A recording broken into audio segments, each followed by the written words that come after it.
अज्ञानतिम्रान्धस्य ज्ञानञ्जनशलाकया चक्षुरुन्मिलितं येन तस्मै श्रीगुरुवे नमः।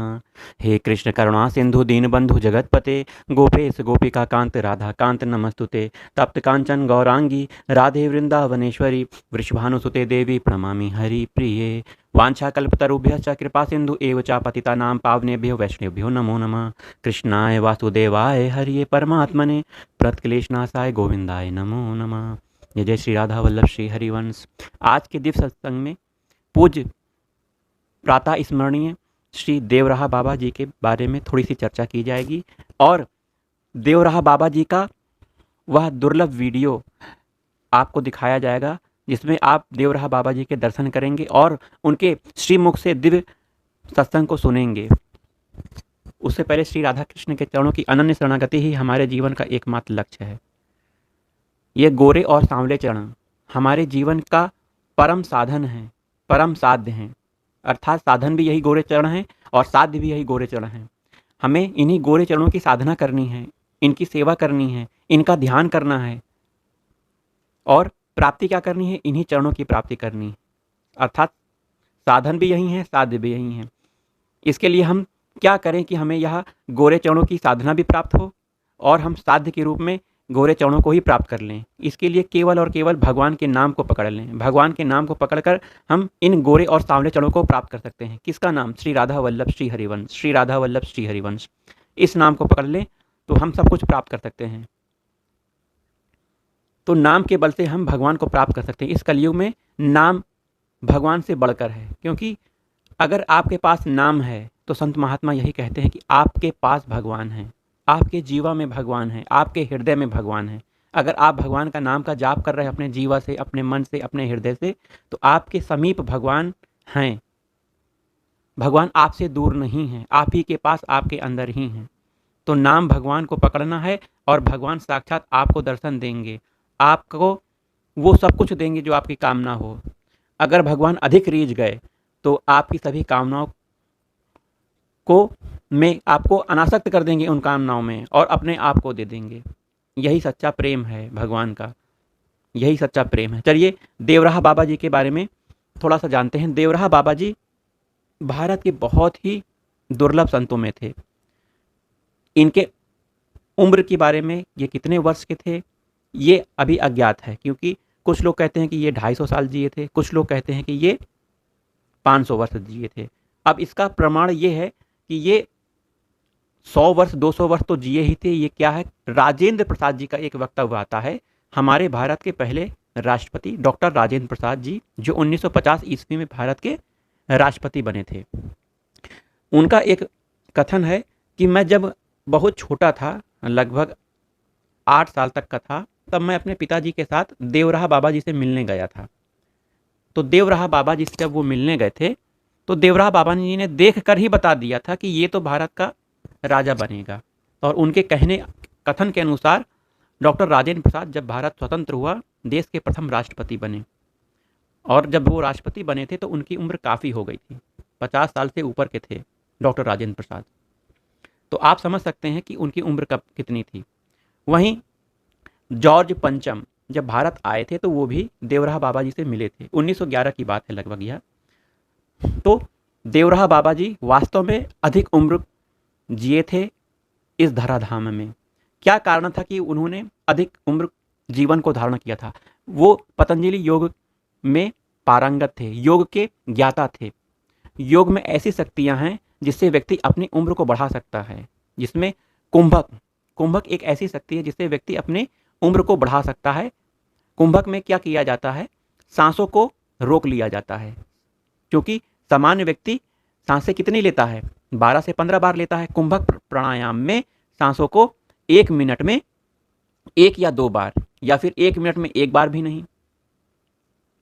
तो ऐसी सांसों को रोकने की क्षमता देवराहा बाबा में थी। कहा जाता है कि गंगा नदी में या नदी में वह जब नीचे हो जाते थे तो वो आधे घंटे तक जल के अंदर रह सकते थे बिना सांस लिए। तो उनकी कितनी साधना थी आप ये समझ सकते हैं। इन्होंने भूख प्यास पर भी विजय प्राप्त कर ली थी। योग में एक सिद्धि कही जाती है कि खेचरी मुद्रा, जिसमें जीभ को पीछे खींचकर अंदर ले जाया जाता है और ध्यान के माध्यम से वो अमृत जो टपकता है उसका पान किया जाता है। इसके पान करने से भूख प्यास जो होता है उस पर व्यक्ति नियंत्रण कर सकता है। तो इन सभी योग मुद्राओं के वो ज्ञाता थे, पारंगत थे।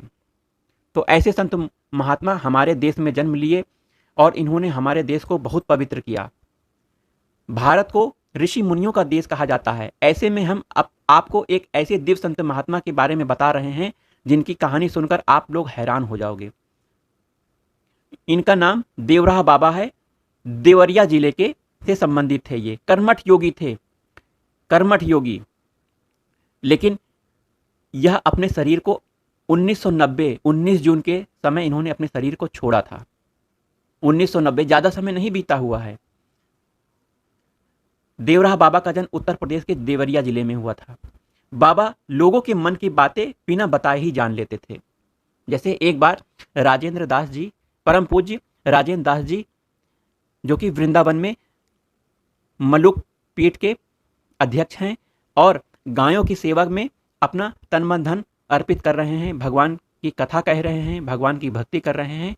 जब वो बचपन में देवराहा बाबा से मिलने की इच्छा किए तो उन्होंने यमुना पार करके देवराहा बाबा से मिलने का निश्चय किया। वहाँ कोई पुल वुल तो था नहीं, तो राजेंद्र दास जी वहाँ नदी में कूद गए और तैर कर वो पार करने लगे। जब वो तैर के पार करने लगे तो कछुओं ने, बड़े बड़े कछुओं ने, नदी के कछुओं ने उन्हें घेर लिया। और कछुए, आप जानते हैं, बड़े बड़े कछुए मांस भी खाते हैं। अब उन्हें लगा कि ये कछुए मुझे छोड़ेंगे नहीं। तब उन्होंने प्रार्थना की भगवान से, तो भगवान की कृपा से वो कछुए वहां से विलुप्त हो गए, चले गए। और बाबा राजेंद्र दास जी पार करके देवराहा बाबा के पास पहुंच गए। देवराहा बाबा ने जब उनको देखा तो कहा, बच्चा नदी पार करके आए हो, नदी पार करके आए हो बच्चा, दोबारा ऐसा मत करना। अब की बार बच गए, भगवान की बड़ी कृपा थी, अब की ना करना ऐसा। तो राजेंद्र दास जी के बारे में पूरी जानकारी उन्होंने प्राप्त कर ली। वहीं पर राजेंद्र दास जी बैठे हुए थे। कुछ लोगों ने देवराहा बाबा से यह कहा था कि आप दिल्ली के समीप, जहां गंगा नदी प्रवेश करती हैं दिल्ली में, वहां गंगा बहुत साफ है, यमुना बहुत साफ है, तो आप वहां पर रहिए, यहाँ पर यमुना बहुत मलिन हो गई हैं। देवराहा बाबा को बहुत ही कष्ट हुआ। ये लोग कौन थे? ये लोग थे राजीव गांधी के कुछ निजी सचिव, जैसे बूटा सिंह जी। उन्होंने यह प्रस्ताव भेजा था कि देवराहा बाबा को दिल्ली लाया जाए, और बूटा सिंह ने यह प्रस्ताव बाबा को सुनाया, लेकिन बाबा बिल्कुल नहीं माने। बाबा को बहुत दुख हुआ कि यमुना रस रानी साक्षात कृष्ण स्वरूपा हैं, इनको ये लोग मलिन कह रहे हैं। और बूटा सिंह की बात इनके चेले ने भी सुन ली थी। अब चेला भी जब ऐसी बातें बोलने लगा तो बाबा ने एक घड़ा उसके सर पे फोड़ दिया। बताओ, ये मेरा चेला होकर यमुना रसरानी, जो कि साक्षात कृष्ण स्वरूप हैं, उनको मलिन कह रहे, गंदा कह रहे हैं। कुछ संत महात्माओं ने भी ये बात सुनी। तो राजेंद्र प्रसाद भी वहीं पे थे। तो उन्होंने कहा कि जाओ, मैं तुम्हें अब वह दिव्य नेत्र दे रहा हूं, जाकर यमुना रसरानी के दर्शन करो। क्या है यमुना रसरानी, तुम अपने आंखों से, अपने नेत्रों से आज देख पाओगे। तो सभी लोग जाकर यमुना रसरानी के दर्शन करते हैं, और एकदम निर्मल जल, एकदम शुद्ध जल, बहुत पवित्र जल उनको दिखाई दिया, क्योंकि देवराहा बाबा ने वो चश्मा पहना दिया था जो आध्यात्म रूप से भगवान द्वारा प्रदान किया जाता है। तब उन नेत्रों के द्वारा उन्होंने यमुना रसरानी के दर्शन किए और उन्हें ज्ञात हुआ कि यमुना गंदी नहीं है, यमुना मलिन नहीं है। ये तो हमारे ही पाप हैं, जो हमारे पाप हमारी आंखों में, हमारे शरीर में से होते हुए यमुना रसरानी तक पहुंच रहे हैं। तो इस तरह उन्होंने दिखा दिया, देवराहा बाबा ने दिखा दिया कि यमुना अपवित्र नहीं है, केवल व्यक्ति का मन अपवित्र है, व्यक्ति के व्यवहार अपवित्र हैं, व्यक्ति के कर्म अपवित्र हैं। उन्होंने दिल्ली जाने से मना कर दिया। अब ये राजीव गांधी देवराहा बाबा से मिलने क्यों आए? ख्याति प्राप्त थी भाई। राजीव गांधी से पहले इंदिरा गांधी मिलने आई थी। इंदिरा गांधी को पता लगा कि वृंदावन में एक देवराहा बाबा रहते हैं, इनसे मिला जाए, और ये बहुत ही चमत्कारी बाबा हैं। इंदिरा गांधी मिलने पहुंची और उन्होंने उन्हें हाथ के पंजे से, पैरों से आशीर्वाद देते थे देवराहा बाबा, इन्हें आशीर्वाद दिया। इंदिरा गांधी ने आकर अपना चुनाव चिन्ह बदल लिया। हाथ का पंजा चुनाव चिन्ह देवराहा बाबा के ही निर्देशन पे कांग्रेस द्वारा रखा गया, और 1980 में प्रचंड बहुमत से इंदिरा गांधी जीती थी।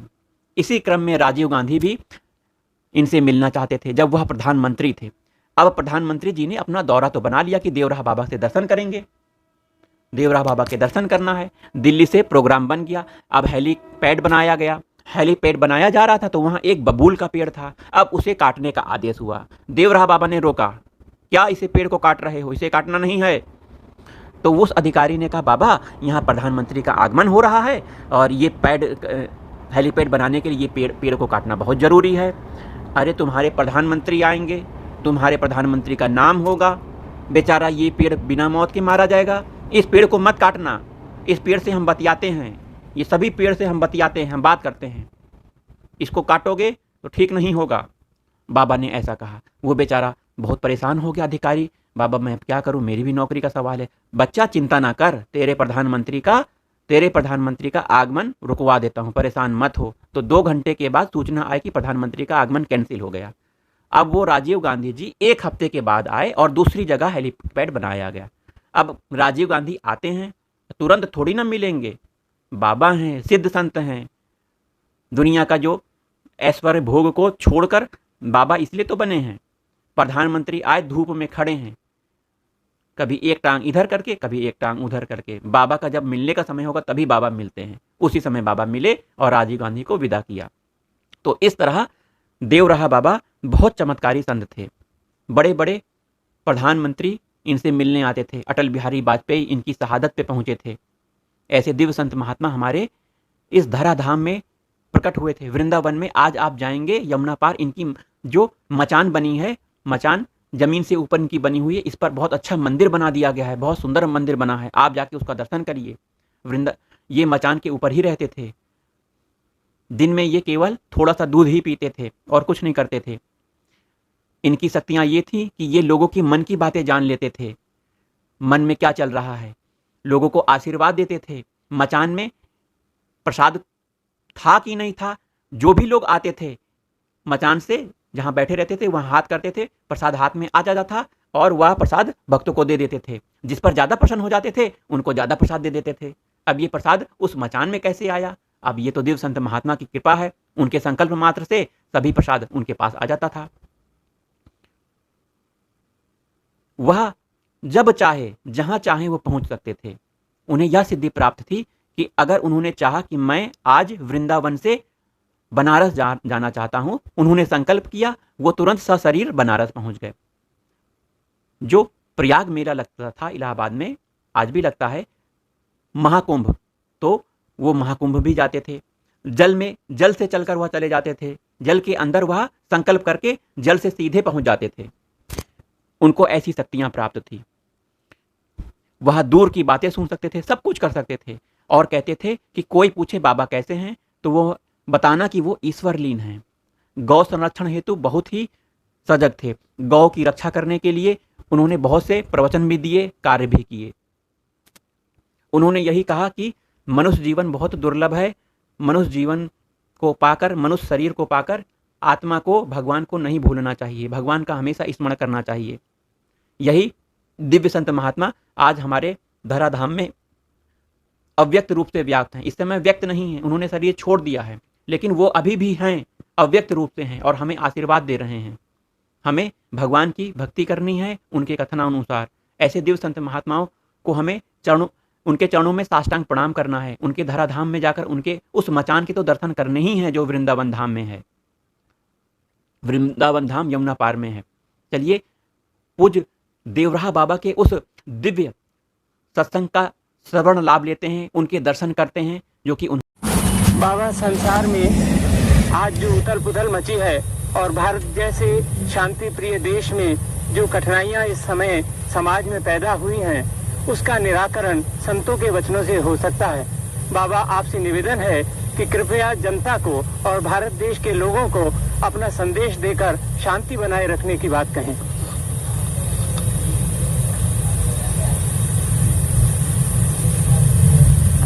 जरा खबर पीछे कर लो कि लोग मैदान। हाँ। ओम कृष्णाय वासुदेवाय हरे परमात्मने प्रणतः क्लेशनाशाय गोविंदाय नमो नमः। ओम कृष्णाय वासुदेवाय हरे परमात्मने करणतः क्लेशनाशः गोविंदाय नमो नमः। भारत की गरीबी दूर करने के लिए, भारत को समृद्धशाली बनाने के लिए गोरक्षा अत्यंत आवश्यक है। भारत की गरीबी दूर करने के लिए, भारत को समृद्धशाली बनाने के लिए गोरक्षा अत्यंत आवश्यक है। गाय के पृष्ठभाग में ब्रह्मा जी का बासा है, गले में विष्णु भगवान का वास है, मुख में शिव जी का वास है, रोम रोम में ऋषि महर्षि और देवताओं का वास। गाव प्रतिष्ठा भूषान, अष्टैश्वर्यमयी लक्ष्मी, दो मय बसते सदा, 8 ऐश्वर्यों को लेकर के लक्ष्मी माता गाय के गोबर में बसती। प्यारे आत्मा, भगवान को भूलो नहीं, भगवान का स्मरण करते रहो। जिस लाभ के पाने पर अन्य कोई सा लाभ नहीं जचता, वही भगवान का लाभ परम लाभ। लाभ न कछु हरि भक्त समाना, यही गाव श्रुति संत पुराणा। प्यारे आत्मा, भगवान की प्राप्ति करने के लिए, भगवान की प्राप्ति करने का मुख्य साधन है प्रेम। जैसे उमा जोग जप यज्ञ तप नाना व्रत मखने, राम कृपा नहीं करहि तस यस निष्केवल प्रेम। तो प्यारे आत्मा, भगवत में प्रेम करना यह अत्यंत आवश्यक है। मन से सकल वासना भागी, केवल राम चरण लव लागी। साधक को भगवत प्रेम से थोड़ा विचलित होने लगे, साधक को घबराना नहीं चाहिए। प्यारे आत्मा, देखो यह जैसे यानी पाप ताप से दूर रहना चाहिए। पापों की जड़ी क्या है? वासनाएं। और वासनाओं का स्थान कहाँ है? हृदय। और जीवा से नाम जप किया जाता है, वासनाओं का स्थान है हृदय। जब जीवा से नाम जप हो और हृदय में भगवान के स्वरूप का ध्यान हो, तो पाप की जड़ियाँ खत्म हो जाती है। पाप की जड़ी थोड़ी सी बनी रहती, वही समय पाकर पनप जाता है। इसलिए हृदय में भगवान का ध्यान हो और जिह्वा में भगवान का नाम जप, तो वह सब वासनाएं दग्ध हो जाती है। फिर उस साधक का साधन अमर हो जाता है। तो प्यारे आत्मा, साधन धाम मोक्ष कर द्वारा, और पायन जो परलोक संभारा। ये जो आजकल तरह तरह की कठिनाइयाँ प्रतीत हो रही है, यह भगवान को भूल जाने ही से ऐसा है। फिर भगवान का स्मरण कर लेने से, भगवान का ध्यान धारणा दृढ़ विश्वास कर लेने से सारे आफत दग्ध हो जाएंगे। प्यारे आत्मा, प्रभु से प्रेम करो। प्रेम करने योग्य कौन है प्रभु? उधर रोका नहीं गया, हमको उपदेश करने के लिए कहा गया। हाँ,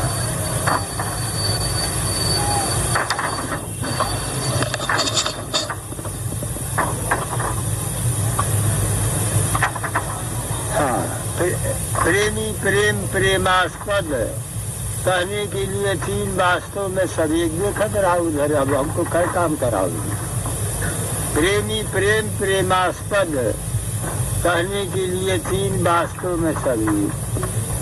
भगवत प्रेम होना श्रेष्ठ कर, भगवान से प्रेम करो। तो देखो, यानी रत्न से भरे हुए सागर में एक गोता लगावे, रत्न हाथ में न आवे तो हताश होना उचित नहीं। बारंबार गोता लगता रहे, अवश्य ही किसी गोते में रत्न हाथ में आ जाएगा। इसी तरह से थोड़ा सा भजन स्मरण करने से भगवान में प्रेम उत्साह न आया तो साधक को हताश न होना चाहिए। भगवान से प्रेम करते चलो, भगवान की दया होगी अवश्य। तो प्यारे आत्मा, यह जो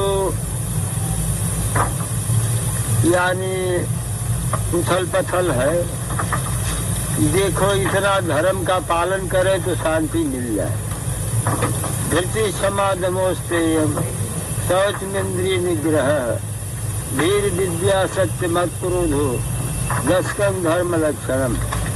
धीरता क्षमा, मन को विषयों से रोकना, अन्याय से पराये धन को न लेना, मिट्टी और जल से देह को शुद्ध करना। जो वेद शास्त्र पुराणों में लिखा है उसी के अनुसार अपना वृत्त बनाना श्रेयस्कर है। प्यारे आत्मा, पुराण कितने हैं? 18। वैष्णवम नारदीयम च तथा भागवतम शिवम दारुणं च तथा पद्मम वराहम शुभ दर्शनी। तो प्यारे आत्मा, ये 6 पुराण हो गए। अब ब्रह्मांडम ब्रह्म वैवर्तम मार्कांडेयम तथैव च भविष्यम वामनम ब्रह्म, यह 12 पुराण हो गया। और मत्स्यम कूर्मम तथा लिंगम शैवम स्कंधम तथैव च आग्नेयम खलेतानि, ये 18 पुराण हो गए। अब 18 पुराणेषु व्यासस्य वचनद्वयम् परोपकाराय पुण्याय पापाय परपीडनम्। 18 पुराण में व्यास जी के 2 वचन हैं कि जीव को दुख देना यह पाप है और जीवों के साथ परोपकार करना यह पुण्य है। परोपकार क्या है?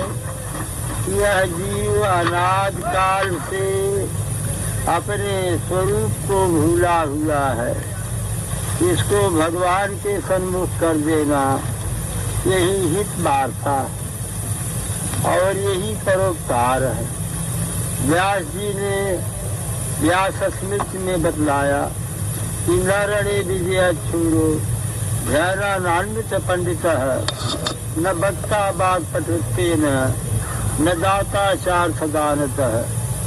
रण में विजय करने से शूरवीर नहीं, केवल शास्त्र के अध्ययन मात्र से विद्वान नहीं और वाणी के चतुरता से वक्ता नहीं, किंतु क्या करने से होगा? इंद्रियाणाम जयी सूर्यो धर्मम चरित पंडित हित प्रायोक्त भक्ता दाता सम्मान दानतः। इंद्रियाणाम जयी सूर्यो, जो इंद्रिय जीत है वही सूरवीर है और जो धर्म का आचरण करता है वही विद्वान है और जो हित वार्ता करता है वही वक्ता है और दाता सम्मान जानता है। जो सबों पर दया दृष्टि रखे वही दाता। तो प्यारे आत्मा, देखो धैर्य युक्त भगवान का ध्यान करो। और असमय के मित्र क्या है? जब आफत पड़े तो उस समय में किसका ध्यान धारणा करना चाहिए, क्या विचार करना चाहिए? आफत के समय में क्या सोच विचार करना चाहिए? असमय के मित्र है साहस और धर्म। धर्मम चरित पंडित है, साहस और धर्म और सुखित और शीलता और सरलता और भगवान के चरण कमलों का आधार, भगवान के चरण कमलों का आधार का शरणागत। तो प्यारे आत्मा, यही असमय के मित्र है। इतना जो ध्यान रखेगा असमय टल जाएगा, कोई संदेह नहीं। प्यारे आत्मा, यानी भगवान का ध्यान धारणा करो, भगवान को भूलो नहीं। हानि न जग यही संतति भाई, भजियन राम ही नरतन पाई। नरतन पाय विषय मन देहि, पलट सुधा के सच बिसलेहि। दिखा दिखंकिं विषया समस्ता, दुखी सदा को विषया निराई। यानी विष से भारी विष क्या है, सारे विषय लोग। और सदा दुखी कौन है, जो विषयों का निराजी है। विषय क्या है, रूप रस शब्द स्पर्श गंध। तो प्यारे आत्मा भगवान के चरण में लगी रहे, भगवान को भूलो न। और यह जगत जो है, यानी जो अपने स्वरूप को भूल गया, भगवान के चरणों का शरणागत भूल गया, भगवान के चरण का शरण भूल गया, इसी से जीव पाता है। आकर 4 लाख राशि, इसी से जीव दुख पाता है। भगवान को भूलने से जीव दुख पाता है। आकर 4 लाख राशि, जीवन भरमत है जीव अविनाशी। तो प्यारे आत्मा सारे जीव को दया करना चाहिए, और दया ही अहिंसा का प्रधान अंग है। अहिंसा प्रतिष्ठायाम सत्समिधौ वैरत्याग। अहिंसा का संयम करना चाहिए। अहिंसा प्रतिष्ठायाम सत्समिधौ वैरत्याग। भगवान का ध्यान करना चाहिए। भगवान का ध्यान मंगल है। ऋषि मुनियों ने अपने सब ग्रंथों में मंगल किया। जैसे पाणिनि मुनि ने व्याकरण शास्त्र में मंगल किया। आगे से वृद्धि ऐसा न हो करके वृद्धराजय से भूलादय धातव है इत्यादि मंगलाचरण। और प्यारे देखो, कृष्ण के हाथ में अथ और ओम, ये 2 शब्द ब्रह्मा के गले को बेच कर निकले।